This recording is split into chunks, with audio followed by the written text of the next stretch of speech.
नमस्कार, मेरा नाम राजीव मिश्रा है और आज मैं मिसेस रजनी शर्मा के घर पे आया हुआ हूँ, जो कि अपोलो स्कूल की प्रिंसिपल हैं और एक सशक्त नारी के रूप में हमारे समाज में जानी जाती हैं। तो आज मैं इनसे वो बातें करने के लिए आया हूँ, जो पिछले दिनों हमारे स्कूल में बात हुई थी। तो मैं चाहता था कि उन बातों को रिकॉर्ड किया जाए, रिकॉर्ड करके हम अपनी बहनों को, बेटियों को, इवन कि अपनी माताओं के पास भी शेयर करें, ताकि वो उस महिला सशक्तिकरण के बारे में सही समझ रख सकें।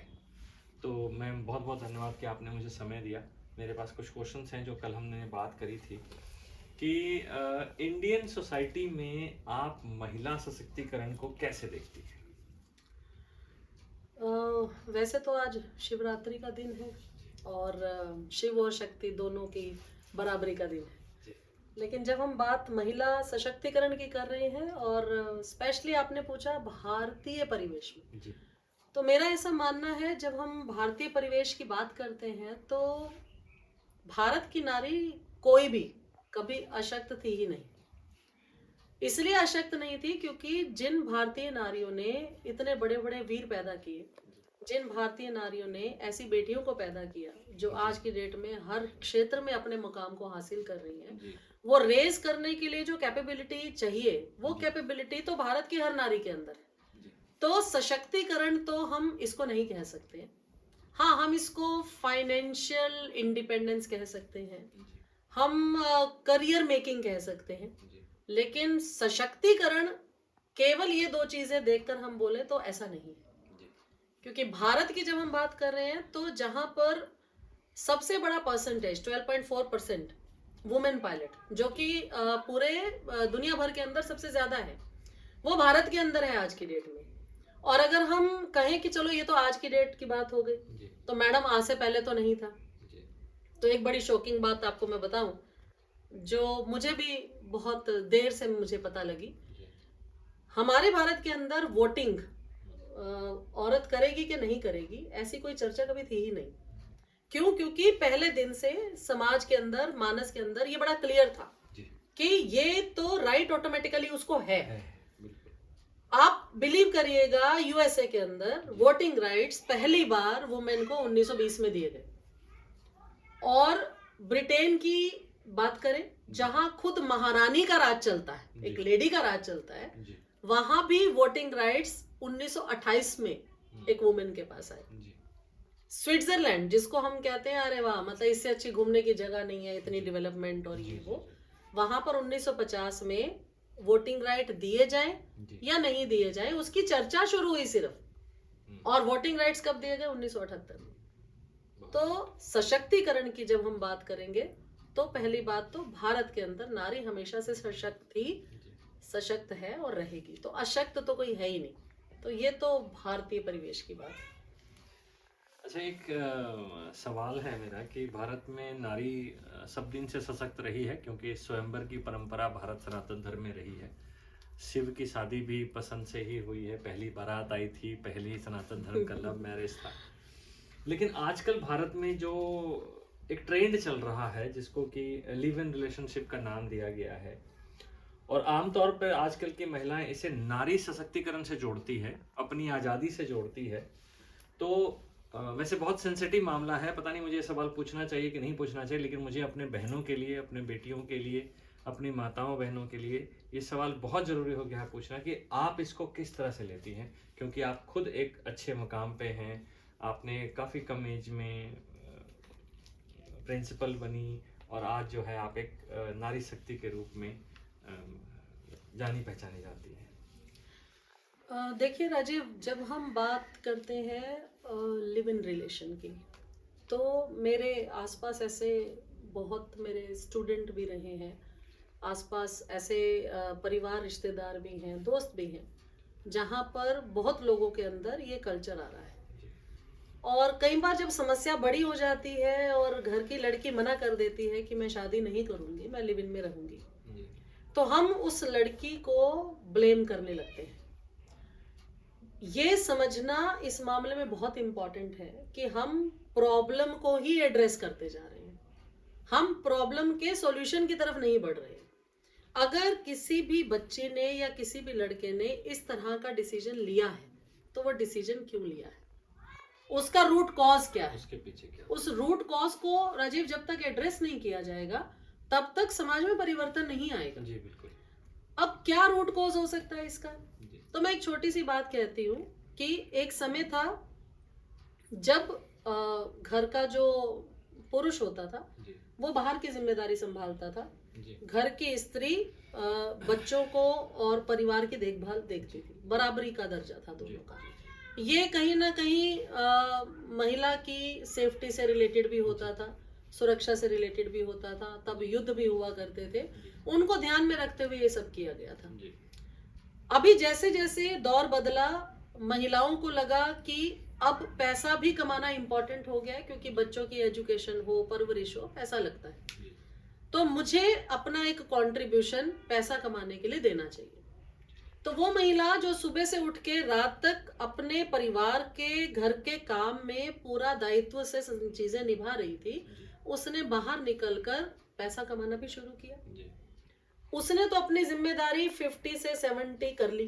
जी अब बाकी बात आती है पुरुष की, जी और सिर्फ पुरुष की नहीं, जी उस घर की और महिलाओं की भी, चाहे वो सास हो, जी चाहे वो ससुर हो, जी चाहे वो घर के बाकी सदस्य। जी क्या वो जो 50% से 70% हुआ, उसको बैलेंस करने के लिए जो 30 पे पहुंच गया दूसरे वाला पक्ष, जी क्या उसने कोशिश की कि मैं इस 70 को वापस 50 पर ले आऊं ताकि हम को एग्जिस्ट करें? बिल्कुल। क्योंकि समाज में हम अच्छा जीवन तब जीते हैं जब लिव एंड लेट लिव का हम एक आदर्श मानते हैं। जी तो ये जो नारी जो सुबह से लेकर रात तक काम कर रही थी, टिफिन बना रही थी या बर्तन साफ कर रही थी या सफाई कर रही थी या घर की जिम्मेदारी संभाल रही थी, उसने अगर जिम्मेदारी बढ़ाई तो क्या सास ने कभी ये सोच लिया या माँ ने कभी ये सोच लिया या पति ने ये कभी सोच लिया कि चलो अगर उसने पैसे की जिम्मेदारी संभाली है तो मैं घर की थोड़ी जिम्मेदारी संभाल लूं? जी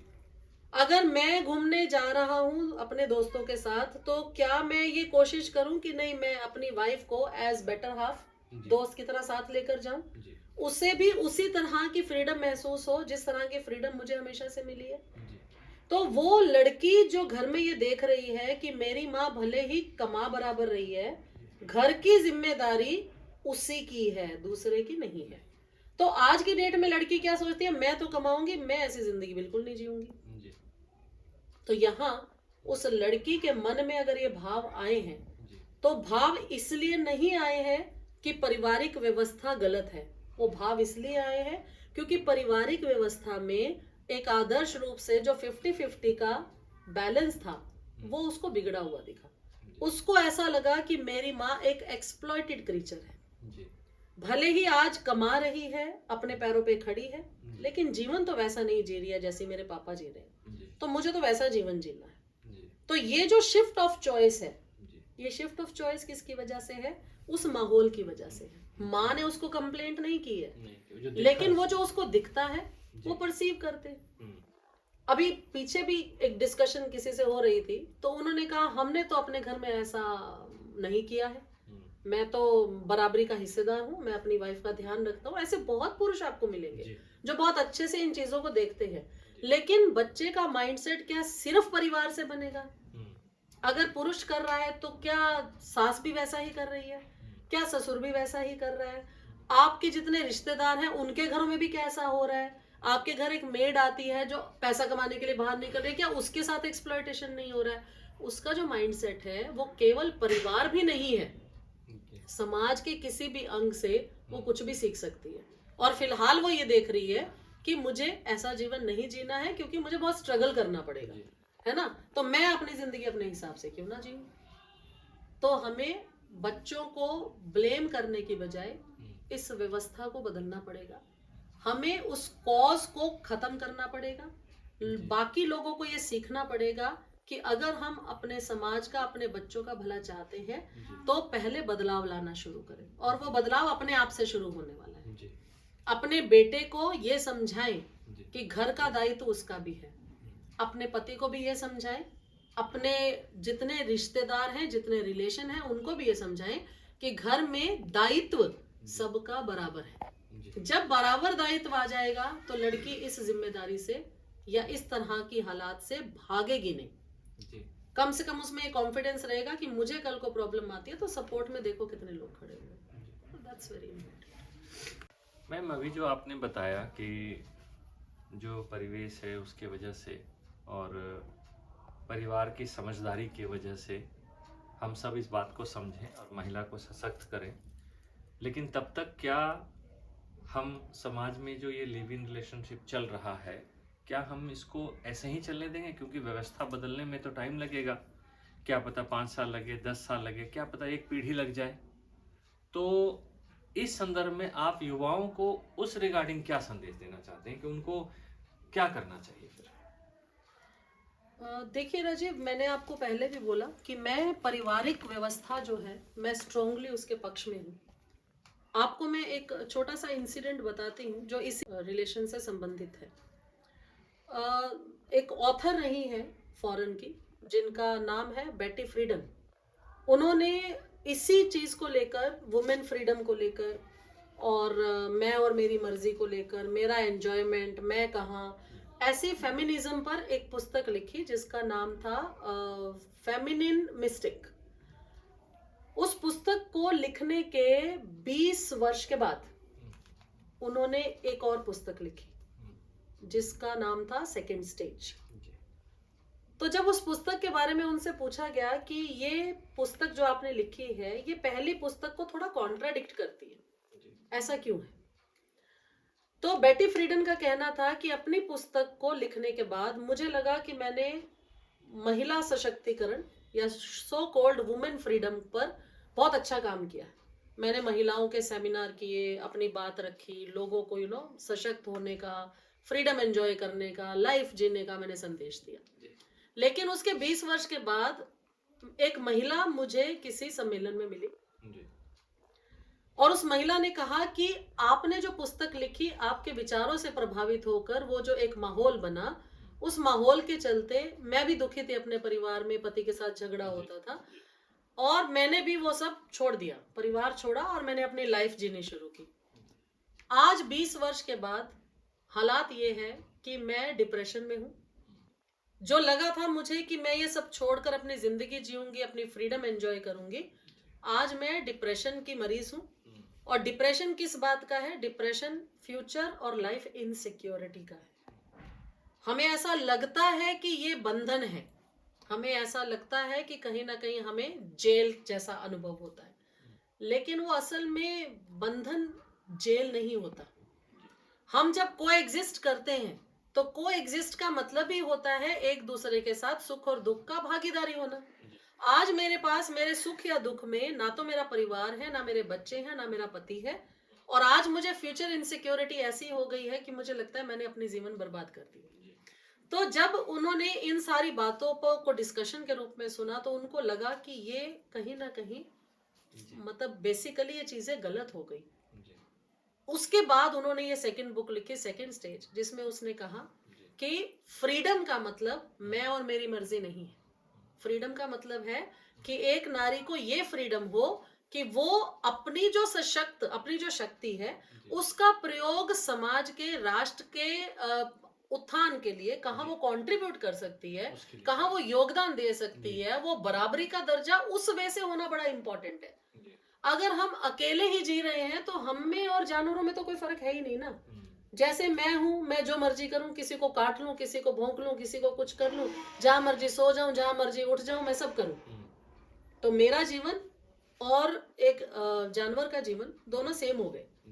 तो इसीलिए जब हम लिव इन की बात कर रहे हैं, आप कह रहे थे कि युवाओं के लिए क्या संदेश है, तो मेरा ये कहना है कि इसमें कोई डाउट नहीं है कि वो जो कंडीशन आपने देखी है उसने आपको ट्रिगर किया कि आप इस डायरेक्शन की तरफ जाएं।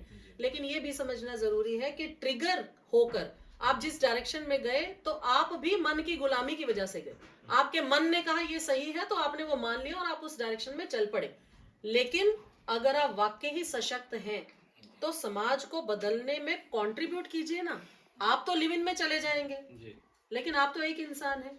उसके बाद बाकी समाज का क्या, बाकी परिवार का क्या, वो भी तो हमारी जिम्मेदारी है। सशक्तिकरण की बात तब हो आप परिवार के अंदर एंटर करें, उस व्यवस्था को बदलने का प्रयास करें और ऐसा एक आदर्श परिवार जहां पर महिला की भागीदारी, पुरुष की भागीदारी, दोनों के राइट्स, दोनों के कर्तव्य सब बराबरी पे हो, ऐसा इक्विलिब्रियम लाने का अगर आप प्रयास करें और ले आए, तो इससे बड़ा सशक्तिकरण तो कोई हो ही नहीं सकता।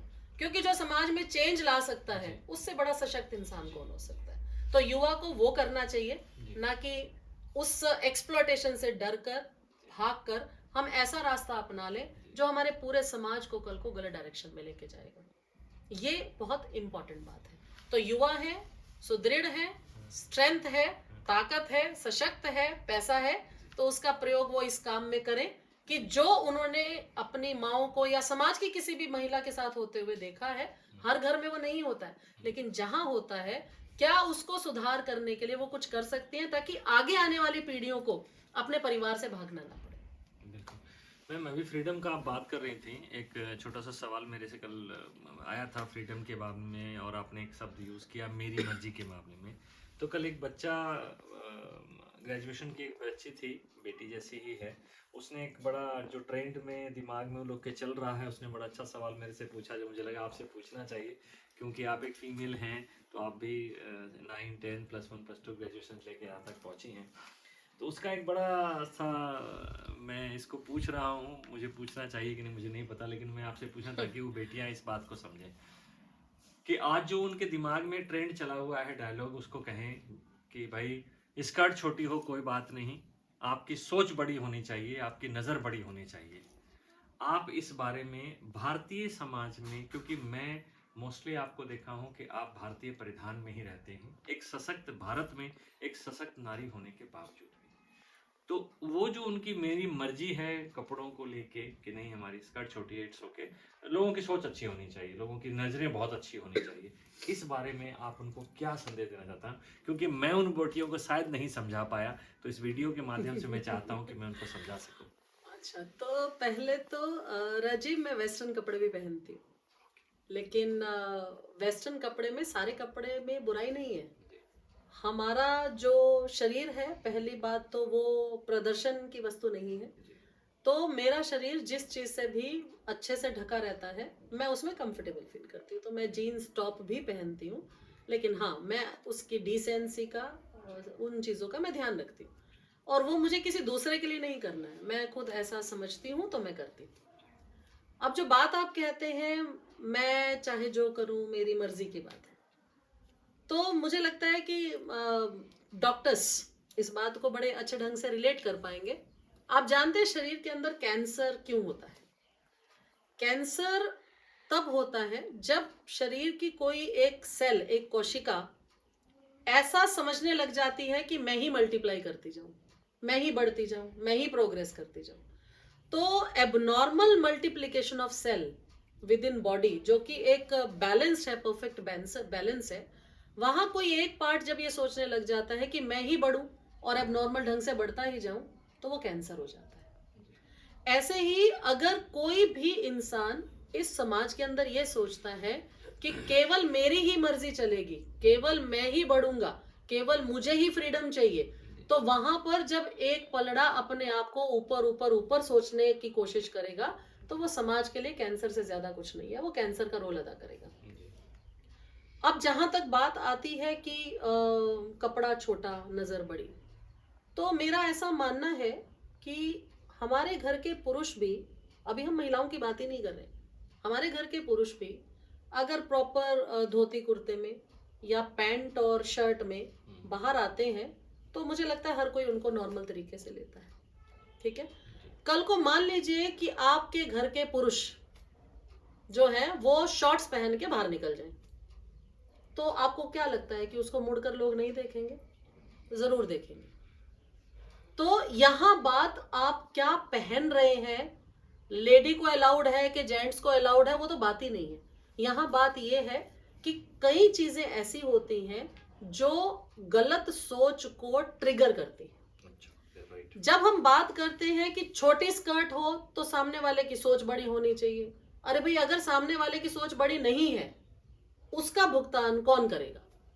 असल में होता क्या है, सेलिब्रिटीज छोटे छोटे कपड़े पहन के स्क्रीन पे दिखती है, उसका भुगतान शायद उनको नहीं करना पड़ता, क्योंकि उनको उस अवस्था में देखने वाला इंसान उसकी रीच ही नहीं है वहां तक। उसका भुगतान कौन करता है? उसका भुगतान वो करती हैं जो छोटे कपड़े नहीं पहनती है। वो सोच ट्रिगर होती है, उस तरह के वीडियोस देखकर सोच ट्रिगर होती है। और जो महिलाएं उनकी अप्रोचेबिलिटी में, या यूं कहें कि ऐसी स्थिति में होती हैं कि वो अपनी सुरक्षा निश्चित ना कर पाए, ऐसी स्थिति में उन लड़कियों को उसका भुगतान करना पड़ता है। ये जो लड़कियां कहती हैं ना, भाई वो फलानी ने तो साड़ी डाली हुई थी फिर भी उसका रेप हुआ, वो इसलिए हुआ क्योंकि वो ट्रिगर कहीं और से हुआ। ये समझना बड़ा इंपॉर्टेंट है। तो यहाँ बात स्कर्ट बड़ी सोच छोटी, स्कर्ट छोटी सोच बड़ी, इन चीजों से ये बात समझना बहुत ज्यादा जरूरी है कि वो जो साड़ी वाली का रेप हो रहा है वो ट्रिगर कहीं ना कहीं यहीं से हुआ है। ये जो बॉलीवुड के अंदर, हॉलीवुड के अंदर जो छोटे कपड़ों का चलन चलता है, उसका भुगतान ऐसा नहीं है। अब मैं तो ये कह रही हूँ कि खाली वो भुगतान कर रही है। अरे आप सेलिब्रिटी से बात कर रही है ना, वो खुलकर इस बारे में नहीं बता सकती है कि उनका कितना एक्सप्लॉयटेशन होता है। वो एक्सप्लॉयटेशन का ट्रिगर पॉइंट क्या है? वो ट्रिगर पॉइंट है आप अपने सामने वाले के अंदर के जानवर को जगा रहे हो। और हर इंसान के अंदर वो जानवर जो है वो सुप्त अवस्था में है। क्यों? क्योंकि आपने आदर्शों से, अच्छी पढ़ाई से, अच्छी पारिवारिक व्यवस्था से उसको कंट्रोल करके रखा है। लेकिन जब आप ये काम करते हैं तो भाई आप कहीं ना कहीं उस अंदर के जानवर को ट्रिगर करते हैं, उसको बाहर आने के लिए मजबूर करते हैं। और वो भले ही उसका इफेक्ट आपके ऊपर ना आए, लेकिन उसका इफेक्ट फिर वहां जाता है जहां पर उसके लिए आसान है उस अपने जानवर को कहीं ना कहीं बाहर लाना।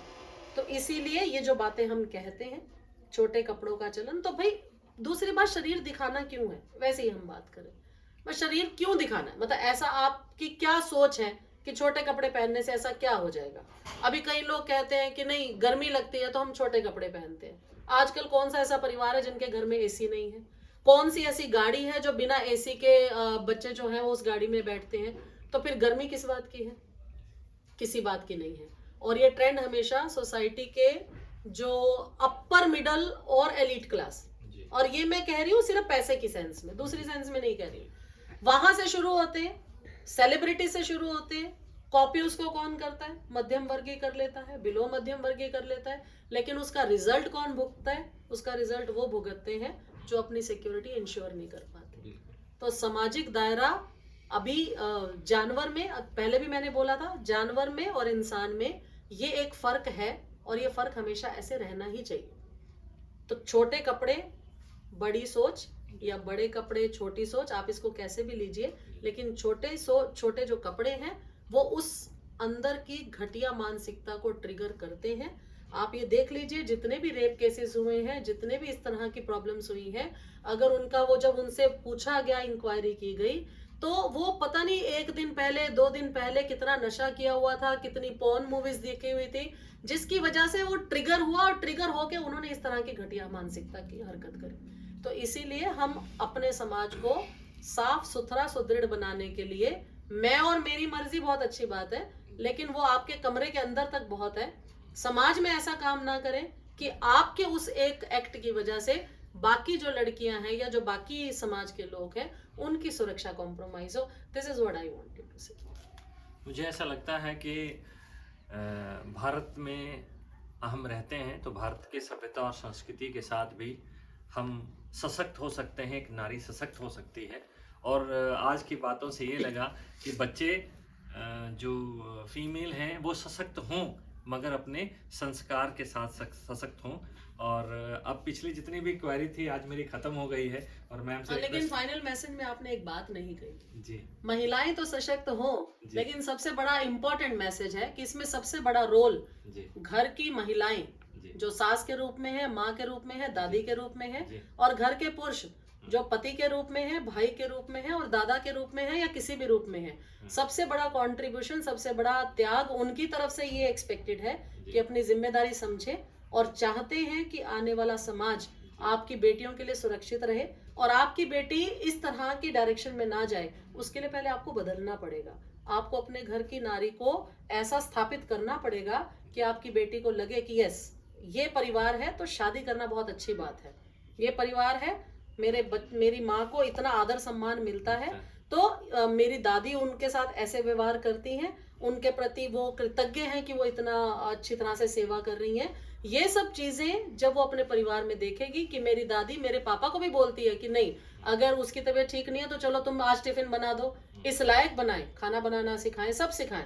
इसलिए नहीं कि कोई हमें अगेन झंडा नहीं उठाना है, लेकिन ये जरूरी है, बहुत इंपॉर्टेंट है कि वो लड़की ऐसा परिदृश्य देखे। उसके लिए सिर्फ नारी को संस्कारों में नहीं बंधना है, नारी तो पहले ही संस्कारों में है, छोटा मोटा डेविएशन हो जाता है, लेकिन समाज को उसके प्रति अपनी सोच और अपना कंट्रीब्यूशन वो बदलना पड़ेगा, तो समाज बदलेगा। मुझे लगता है कि आज बहुत अच्छा रहा मैम से बात करके, ताकि बहुत लोगों का कन्फ्यूजन दूर हुआ और हम सब जो है मिलके नारी को सशक्त करें, क्योंकि दोनों की भागीदारी होगी तो सिर्फ परिवार नहीं, फिर समाज नहीं, पूरा देश नहीं, पूरे विश्व में आज जो हम विश्व गुरु बने हुए हैं वो स्थान हमारा ही हमेशा से रहे। मिलके बहुत अच्छा लगा मैम आपसे, आपने समय दिया, बहुत धन्यवाद। और एक प्रॉमिस चाहेंगे कि जब भी इस तरह का मुझे कोई कन्फ्यूजन हो तो आप मुझे अलाउ करें कि मैं 5 मिनट के लिए आपके पास आऊँ और 10 मिनट का वीडियो बनाऊँ और अपनी फैमिली में बेटियों को ये दिखाऊं और समझाऊं कि एक्चुअली नारी सशक्तिकरण क्या है। आपका बहुत बहुत धन्यवाद। नमस्कार।